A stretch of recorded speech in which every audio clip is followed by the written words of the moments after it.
faire un spécial photo, William, en ce lundi, avec le magazine Réponse Photo qui, vous le savez, récompense les lecteurs qui envoient des photos. Alors, premier prix est 100 € pour l'auteur de cette photo. C'est le phare de Dunkerque, on appelle ça le Riesban, j'espère que je le dis bien. Et vous noterez aussi la fragilité des deux personnages sur la plage en bas.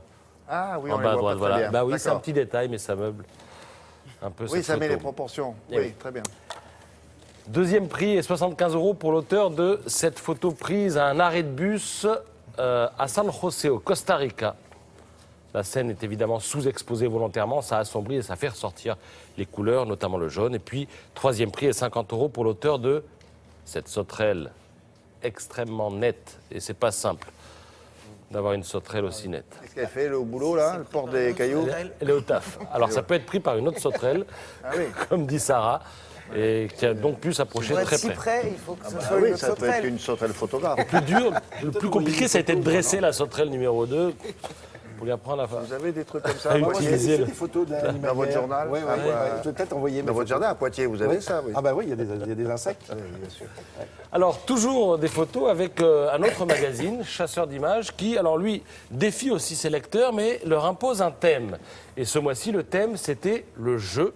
Et le premier prix est accordé à l'auteur de cette photo, qui nous donne un point de vue aérien, si je puis dire, du jeu. Vous avez pouvez pas le dire, oui. Vous n'êtes pas fasciné par cette photo, William? Si, bien sûr.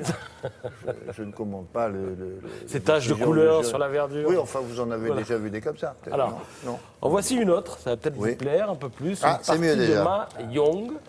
Alors, la partie est saisie à son commencement, c'est-à-dire quand toutes les pièces doivent être mélangées. Voilà. Et ça permet aussi de savoir, de manière subtile, combien il y a de joueurs autour de la table. Là, on en voit 3.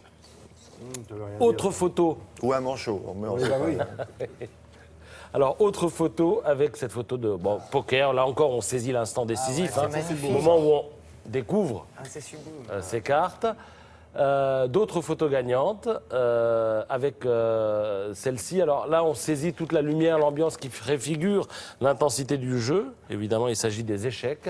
Et il devrait y avoir encore une photo qui a été prise avec les pensionnaires d'un atelier de théâtre d'improvisation. En fait, cette photo a été prise parce qu'il fallait faire une affiche pour le spectacle que donnaient ces personnes-là. Et puis finalement, voilà, on retrouve tous les ingrédients du poker mafieux, je dirais, avec un mini-fusil sur la table, tout un tas de jetons et des regards qui en disent Non, long. mais le joueur d'échecs qui est triste parce qu'il joue tout seul, c'est terrible, vous l'avez vu. La chaise est vide en face de lui. Vous avez vu l'image précédente? Alors, les prochains thèmes de Chasseurs d'images, Oui, ce oui, sera, oui, si vous voulez notez-le participer, bien, ça, hein, parce la que- nuit, une fille sur un fond blanc et à table. Voilà. D'accord. Alors, d'autres belles photos dans ce livre consacré aux légendes de la boxe. C'est signé Sylvie Gérard et Guy Lagorce à Tana Cassius Édition. Clay, non? Évidemment, Mohamed Ali. Deux autres photos que je vous montre. Regardez Rocky Marciano, le seul dans les poids lourds à avoir gagné les 49 combats qu'il a fait dans la catégorie pro. 49 combats, 49 victoires. Et puis encore une photo ultra célèbre, celle-ci de Larry Holmes, qui lui a régné sur le monde des lourds de 78 à 85. Très bien, merci beaucoup. On part à Berlin maintenant avec Julia du web, parce qu'à Berlin, À Berlin, on trouve vraiment une idée. Une association a mis en place des frigos qu'ils ont installés dehors, William, dehors, dans la rue.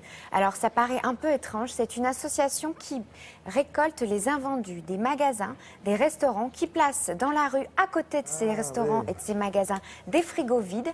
Les restaurants, les magasins et même les particuliers vont déposer des denrées alimentaires qui sont encore bonnes, mais qui sont en passe d'être périmées dans les 2-3 jours.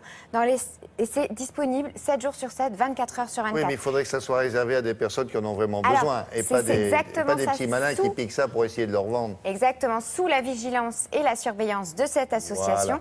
qui recense ce qu'il y a dans les frigos et qui, sur Internet, vous dit où il se trouve et ce qu'il y a dedans. Et qui Bien. sont à côté et qui veillent à ce qu'il y a dedans et ce que soit de bonne qualité et qu'évidemment ce soit les gens qui en ont besoin. Je vous en parle parce que cette initiative, elle a fait le tour du monde et qu'il faut limiter parce que c'est une excellente idée. Voilà, Frédéric Gersal vous reste